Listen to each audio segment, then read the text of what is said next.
go ahead. So continuing. Continuing. It seems like I've used the entire 1 ml.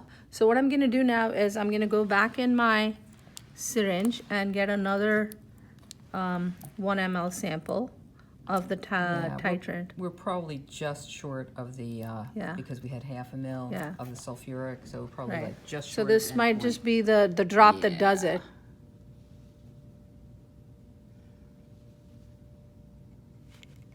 There you go. And that's it. You can see how strong that was. And you get a nice dark pink because we've got See that? that one whole drop is for Yeah. that tiny, tiny amount. And See so you that? get that nice dark pink. There's So- no mistaking the endpoint. So And let's it's, read. so let's read. I already used 1 ml and now I have another 0.05. So it's 1.05. Right. If you look at the syringe. Right. So, and remember, it's hard, but try to estimate your last significant digit. Right. It's probably not going to be that effective on these. Okay, cool.